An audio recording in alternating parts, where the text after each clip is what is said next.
Friends, Tirupati scribe YouTube ఛానల్కి స్వాగతం. ఈరోజు వరద ప్రమాద పంచుల్లో నగరం తిరుపతి భవిష్యత్తు ఇదే విధంగా కొనసాగితే ఎలాంటి ఇబ్బందులు తలెత్తాయి,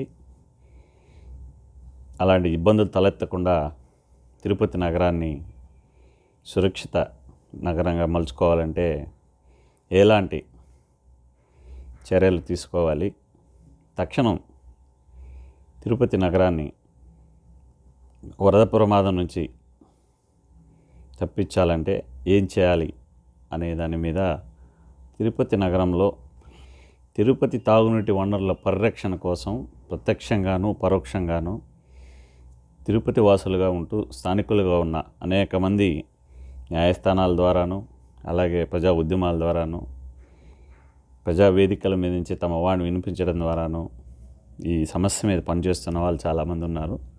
వాళ్ళందరితో ఈరోజు మనం వాళ్ళ అభిప్రాయాల్ని వాళ్ళ వాణి ద్వారానే తిరుపతి స్క్రైబ్ యూట్యూబ్ ఛానల్ ద్వారా మీ ముందుకి తీసుకొచ్చి ఒక చిన్న ప్రయత్నం చేస్తున్నాను. ఎందుకంటే 20 నుంచి 25 సెంటీమీటర్ల వర్షపాతానికే తిరుపతి నగరము, తిరుపతి చుట్టుపక్కల పరిసరాలు వణికిపోయాయి వరద నీటి ప్రవాహంతో. ఎందుకంటే తిరుమల కొండలు కింద తిరుపతి నగరం ఉంది. భౌగోళికంగా దీన్ని రిడ్జ్ టు వ్యాలీ లొకేషన్గా చూడొచ్చు. అంటే ఈ నీళ్లు, అంటే మన తెలుగులో ఏదైతే నీళ్లు పల్లపు ప్రాంతానికే ఎత్తు నుంచి పల్లపు ప్రాంతానికే పోతుందని చెప్పుకుంటామో అలాంటి భౌగోళిక పరిస్థితులకి అనుకూలమైన రీతిలో తిరుపతి నగరం ఉంటుంది. ఎందుకంటే శేషాచల కొండల్లో 7 కొండల వాడి పాదాల కింద ఈ తిరుపతి నగరం దినదిన అభివృద్ధి చెందుతోంది. ఈ నేపథ్యంలో ఏంటంటే తిరుమల కొండల్లో పడిన మొత్తం వర్షపు జలాలు, వరద నీరన్నీ కూడా డైరెక్ట్గా తిరుపతి నగరంలోకే కిందకి జాలువారి నగరంలోని వివిధ ప్రాంతాలను ముంచెత్తే ప్రమాదం క్రమేణా పెరుగుతూ వస్తూ ఉంది. అది ఈ 30-40 సంవత్సరాల కాలంలో తిరుపతి నగరంలో గతంలో చేసిన పాలకులు తప్పిదం అని కానీ, అలాగే నగరంలో ఉన్న ప్రజలు కూడా కొన్ని ప్రాంతాల్లో ఎక్కడైతే జలవనరులు సాఫీగా వెళ్ళేదానికి లేకుండా అడ్డుగా అక్రమ కట్టడాలు నిర్మించుకోవడం వల్ల కానీ, చట్టాలని అమలు చేయాల్సిన ప్రణాళికా శాఖ నిర్లక్ష్యం కానీ, ఇలా అనేక రకాల సాంకేతిక కారణాలతో ఈరోజు తిరుపతి నగరము వరదలు అంటే భయపడాల్సిన పరిస్థితి వచ్చింది. ఎక్కడికక్కడ జనజీవనం స్తంభించిపోయే పరిస్థితి వచ్చింది. గత వారం రోజులుగా వరుసగా కురుస్తున్న అల్పపీడన వర్షాలు, తుఫాను ప్రభావంతో తిరుపతి ఒక రకంగా సాధారణ కార్యకలాపాలన్నీ స్తంభించిపోయినాయి. రోజుల తరబడి ప్రభుత్వం ఏకంగా 4-5 రోజుల పాటు లీవ్లు ఇవ్వాల్సిన పరిస్థితి వచ్చింది.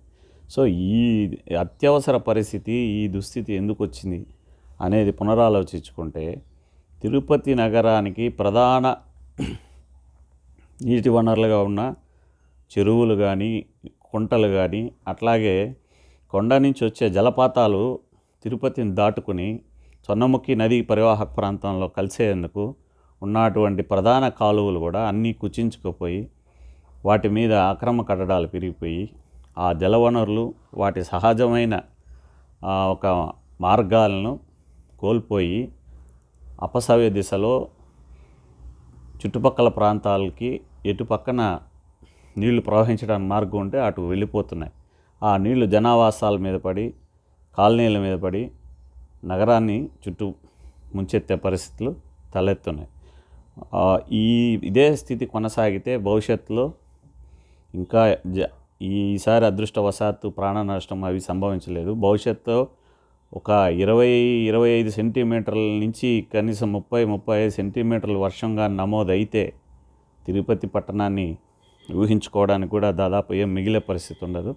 ఎందుకంటే మనం చూసాం, ఫస్ట్ టైము తిరుమల కాలినడక మెట్లదారులు ఆ వరద ఉధృతికి, ఆ ఫోర్స్కి, ఆ శక్తికి తట్టుకోలేక బండరాళ్ళు పెకిలించుకొని కిందొచ్చి పడిపోవడం, అట్లే బురద కొట్టుకొచ్చి పడిపోవడము మనం వీడియోల్లో, ఫోటోల్లో మీరంతా కూడా ఇదివరకే చూసుంటారు. అలాగే ఇప్పుడు మనుగడలో ఉనికి కోల్పోయి ప్రస్తుతం శిథిలావస్థలో ఉన్న అవిలాల చెరువు, అట్లే ఇతర అన్ని చెరువుల్ని మళ్ళీ వాటి యథాస్థిత స్థితిని, నీటి నిల్వ సామర్థ్యాన్ని పెంచుకోవడం ద్వారా, అలాగే మాల్వాడి గుండము, కపిలతీర్థం కాలువలకు సంబంధించిన ఏదైతే ప్రధాన కాలువ ప్రవాహాలు పోవడానికి ఉన్నాయో ఆ కాలువలను పూర్తి స్థాయిలో గతంలో ఎంత వెడల్పుతో ఉన్నాయో అంతే వెడల్పుతో వాటిని మళ్ళీ పునరుద్ధరిస్తే తప్ప ఈ వరద ముప్పు అనేది తిరుపతి నగరానికి ఇప్పట్లో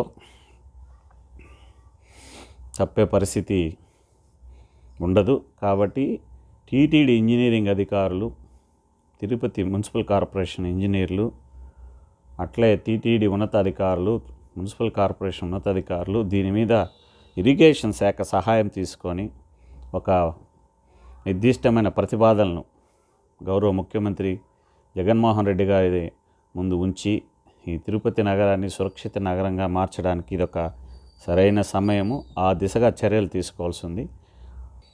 కరకంబాడి నుంచి కళ్యాణి డ్యాం వరకు ఉన్న విస్తారమైన మన కొండ ఏటవాలు ప్రాంతాన్ని తిరుపతి నగరం ఆనుకునే ఒక పెద్ద కాలువలాగా, అంటే కొండల మీద పడిన జాలువారే నీళ్ళన్నీ కూడా ఆ ప్రధానమైన కాలువలో పడి అటు కళ్యాణి డ్యాం వైపు, ఇటు కరకంబాడి వైపు వెళ్ళి చెరువుల్లో కలిసే విధంగా మధ్యలో చెరువులకు అనుసంధానం చేస్తూ కొత్తగా కాలువ మార్గాలు కానీ లేదు కనీసం వెడల్పుతో ఉన్నటువంటి పైపులను ఏర్పాటు చేసి ఆ జలాలు వాటి ద్వారా ఆ చెరువులకి వెళ్ళే విధంగా చేసేందుకు ప్రత్యామ్నాయం ఏమన్నా ఉందనేది కూడా ఒక సర్వే చేసి నిర్ణయం తీసుకుంటే దాదాపు 50% శేషాచల కొండల్లో జలపాతాల నుంచి వచ్చే నీళ్లను తిరుపతి నగరం మీద పడకుండా కొండల పాదాల వద్దే, పాదాల చెంతే అక్కడి నుంచే నీళ్లను డైవర్ట్ చేసేదానికి ఒక అవకాశం ఉంది.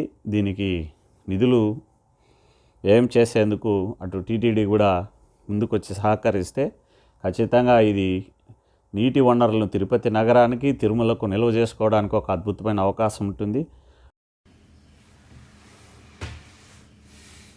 తిరుపతిలో ఇంత వర్ష బీభత్సాన్ని 55 నేను ఎప్పుడు చూడలేదు. దగ్గర నేను కాలేజీ చదువుల నుంచి తిరుపతిలో ఉన్నాను. మేము 1967 ఆ ప్రాంతంలో తిరుపతిలోకి వచ్చినప్పుడు తిరుపతిలో అనేక చెరువులు చూసిన నేను. ఇప్పుడు రాయల్ చెరువు గేటు అని పిలుస్తామే, అక్కడ పళని టాకీస్ దగ్గర ఒక పెద్ద చెరువు ఉండేది. ఆ చెరువు పేరునే రాయల్ చెరువు గేట్ అని అంటాం మనం. యాక్చువల్గా రాయల్ చెరువు, పెద్ద రాయల్ చెరువు కాకుండా ఈ చెరువు పేరుతో రాయల్ చెరువు గేటు అని పిలిచేవాళ్ళు. అప్పుడు ఆ కట్ట మీద మేమంతా నడుచుకుంటూ పోయేవాళ్ళం. ఆ ప్రాంతం అంతా కూడా పొలాలు ఉండేటివి. ఇప్పుడు ఏఆర్ బైపాస్ రోడ్డు ఇవన్నీ కూడా లేవు. దానికి కొంచెం దూరంలో ఒక 18-20 కిలోమీటర్ల దూరంలో రాయల్ చెరువు అనేటువంటి పెద్ద చెరువు, అది అందరికీ తెలిసినటువంటి చెరువు. ఇప్పుడు ఈ పరిస్థితి అంతా చూసినప్పుడు నాకు అనిపిస్తుంది, ఆ రోజు చెరువులు బాగా ఉండేటువంటి రోజుల్లో ఎంత పెద్ద వర్షం వచ్చినా ఇంత బీభత్సం లేదు, ఇంత హృదయ విదారకమైనటువంటి దృశ్యాలు లేవు.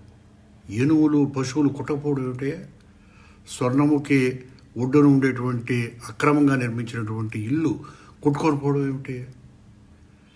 ఇప్పుడు మేము పద్మావతి నగర్లో మహిళా యూనివర్సిటీ దగ్గర ఉన్నాం.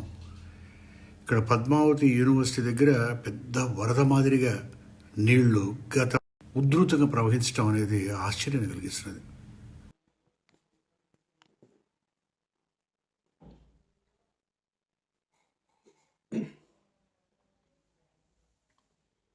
తిరుపతి పట్టణాలు, చుట్టుపక్కల పల్లెలు విపరీతమైన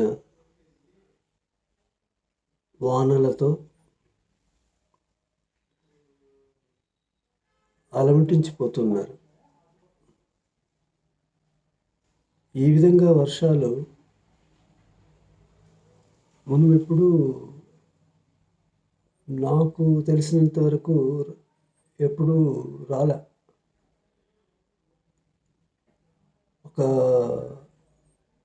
ఒక 20 ఏళ్ల కిందట అనుకుంటాను, మదనపల్లిలో వరదలు వచ్చాయి. కొంతమంది చనిపోయారు కూడా అక్కడ. ఆశ్చర్యం అన్నమాట మదనపల్లిలో రావడం అంటే. ఇంకా తిరుపతిలో ఇప్పుడు రావడం అనేది అతివృష్టి, అనావృష్టి, అనేది సంభవిస్తుంది.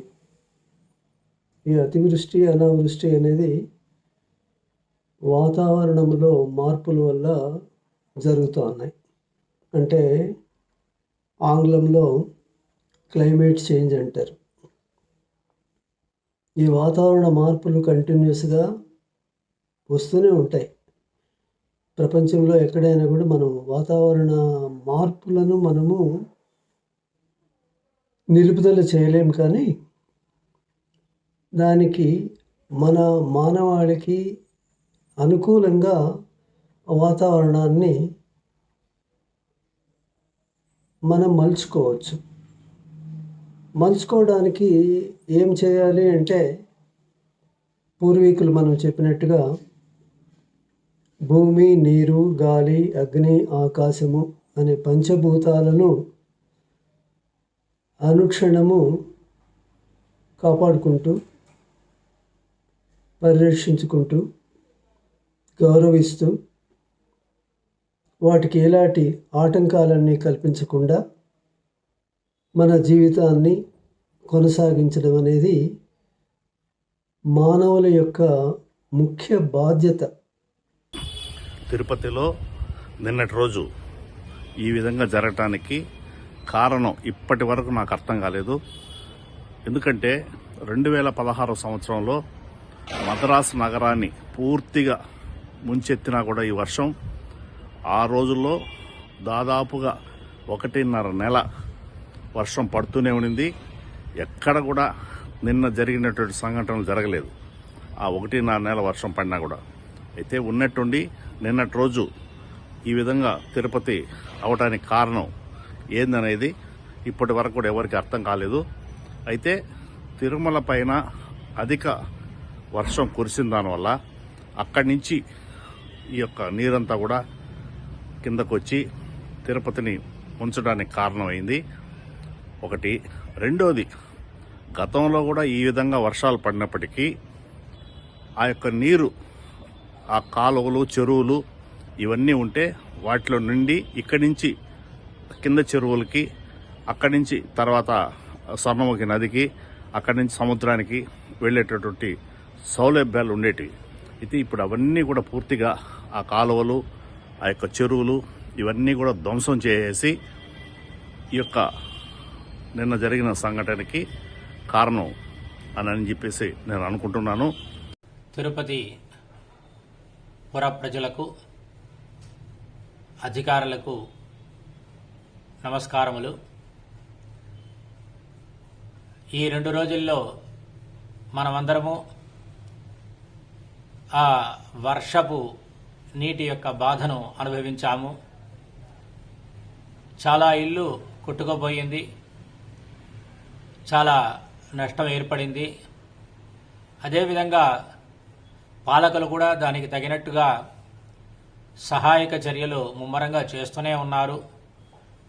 అయినా ఇలాగా పరిస్థితి రావడానికి కారణం ఏమిటి అంటే,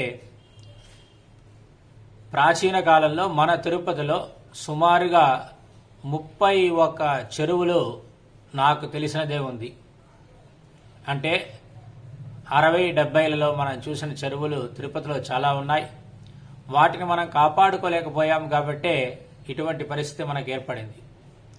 అంటే ఏది గుంట అనే పేరు ఉందో అవన్నీ చెరువులు, కానీ వాటిని మనం మార్చేసాం.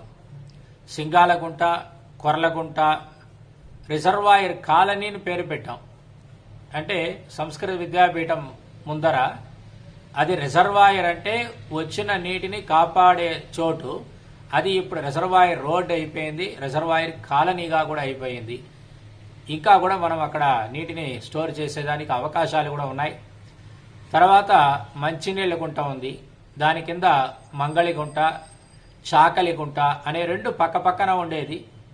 వాటిని ఈనాడు గవర్నమెంటే దాంట్లో ఒక భవనాలు కట్టి అది పోయింది. కాబట్టి ఈరోజు మంచినీళ్ళ గుంటలో ఏదైతే ఎక్కువగా నీళ్లు వచ్చిందో అవన్నీ రోడ్లలో పోవడానికి కారణం ఏమంటే, ఒక విధంగా ఆనాడు ప్రభుత్వాలు వాటికి అనుమతి ఇవ్వడము, లేదు అక్కడే ఏదైనా ఏదో ఒక వ్యాజ్యంతో అక్కడ గుంటను తీసివేసి అక్కడ బిల్డింగ్లు కట్టడం కూడా ఆ పాపానికి బలి అయ్యాం మనం. తర్వాత కపిల తీర్థం, అక్కడ నుండి అలిపిరి పాదాల మంటపం దగ్గర ఒక దిగుడు బావి ఉంది. చివర అవిలాల చెరువు, ఈరోజు మనం చూస్తున్నాం అవిలాల, రాజీవ్ నగర్, రాజీవ్ గాంధీ నగర్ అని. అది సుమారుగా 200 ఎకరాలు కలిగిన పెద్ద చెరువు. అటువంటి చెరువుని మనమే పూర్తి చేసి దాంట్లో ఒక రాజకీయ ఒక విధంగా చెప్పాలి అంటే ఆ రోజుల్లో 92 ఆ ప్రాంతంలో మాకు తెలిసి పెద్ద సభ జరగాలి అని రాజకీయ నాయకులు దాన్ని ఉద్దేశించి చేశారు. దానివల్ల చాలా విషయాలు మారిపోయింది. దాని తర్వాత కూడా సభలు చాలా జరిగాయి. అది కానీ ఉండుంటే అసలు ఇలాంటి కష్టాలు వచ్చి ఉండదు. మన తిరుపతిలో ఉండే వాళ్ళందరూ కూడా చక్కగా ఆ యొక్క నీటిని ఉపయోగించుకునే వాళ్ళనమాట. అందరికీ నమస్కారం అండి. తిరుపతి చరిత్రలో గత 30 సంవత్సరాలుగా ఎన్నడూ కూడా కని విని ఎరుగని రీతిలో ఈరోజు వర్షం పడటం, పూర్తిగా నగరమంతా కూడా జలమయమైపోవడం, నిజంగా ప్రధాన రహదారులు పూర్తిగా జల దిగ్బంధంలో ఇరుక్కపోయి ఉన్నాయి. ఇది మానవ తప్పిదమా లేక అధికారుల నిర్లక్ష్యమా అనేది పక్కన పెడితే భవిష్యత్తులోనైనా ఇలాంటి ప్రమాదాలు జరగకుండా ఎలాంటి వర్షాన్నైనా ఎదుర్కొనే విధంగా మనం ముందస్తు ప్రణాళికలు రూపొందించుకోవాల్సినటువంటి అవసరం ఎంతైనా ఉంది. దానికి టీటీడీ సహకారం అత్యవసరం అండి. తిరుపతికి ఈ ప్రధానమైనటువంటి ఈ యొక్క సమస్యకు కారణం తిరుపతి, నా వెనుకున్నటువంటి చూడొచ్చు మీరు, తిరుమల శ్రీవారి నిలువైనటువంటి కొండ, సింహాచలం కొండ. ఇక్కడి నుంచి పడే ప్రతి వానచెనుకు కింద నగరమైనటువంటి తిరుపతి నగరంలోని ఈ తిరుపతిలోకి వస్తుంటాయి. గతంలో తిరుపతిలో 27 చెరువులు ఉండేవి. ఇప్పుడు అవి పూర్తిగా కనుమరుగైపోయి, కబ్జాలకు అయిపోయి, అక్కడ బహుళంతస్తుల నిర్మాణాలు చేపట్టి ఇల్లులు కట్టుకొని దానికి ఈ అధికారులే పర్మిషన్లు ఇచ్చి కూడా చేశారు. మీరు నా వెనుక చూడొచ్చు, దీన్ని నరసింహ తీర్థం అంటారు. ఇది కూడా చెరువు, మా తిరుపతికి పక్కలో మహతి ఎదురుగా ఉంటుంది. దీన్ని మేము మంచినీళ్ళ గుంట అంటాము. నీళ్లు ఎక్కువైనప్పుడు ఈ విధంగా ఇందులో నిలబడే అవకాశం ఉంది. చుట్టూ ప్రహరీ ఉండేది. దాని తర్వాత కూడా ఈ ప్రహరీ నుంచి ఒక గేట్ ఉంది, ఒక తూము ఉంది. ఆ తూము ద్వారా ఎక్కువైన నీళ్లు బయటకు వెళ్ళిపోతుంటాయి. అయితే ఇలాంటి చెరువులు దాదాపు 27 చెరువులు తిరుపతిలో మనకు ఉన్నప్పటికీ కూడా అవన్నీ ఈ అక్రమాలకు, భూ అక్రమణకు పాల్పడి ఈరోజు చెరువులే కనుమరుగడంతో నీటి పారుదలకు సైతం ఆ కాలువలు ఏదైతే ఉన్నాయో ఆ కాలువల్ని కూడా పిల్లర్లు వేసి మరీ ఇళ్ల నిర్మాణం చేపట్టుకోవడంతో నీళ్లు పోయే అవకాశం లేక, ఆ పారుదల లేక పూర్తిగా ఈరోజు తిరుపతి నగరానికి పరిస్థితి వచ్చింది. అధికారులు ఇకనైనా సరే ఈ యొక్క ఆక్రమణలను తొలగించి ఆ నీటి పారుదలకు ఏదైతే ఉందో ఆ కాలువల్ని పెద్దవి చేసి తిరుపతికి సమీపంలోని బాలాజీ రిజర్వాయర్కి ఈ కపిల తీర్థము, మాల్వాడి గుండము, ఇంకా తిరుమల కొండ నుంచి వచ్చే నీటిని మొత్తం కూడా అక్కడికి మళ్లించగలిగితే, లేదా రేణిగుంట సమీపంలోని చెరువులకు కానీ మళ్లించగలిగితే ఇది ఉపయోగకరంగా ఉంటుంది.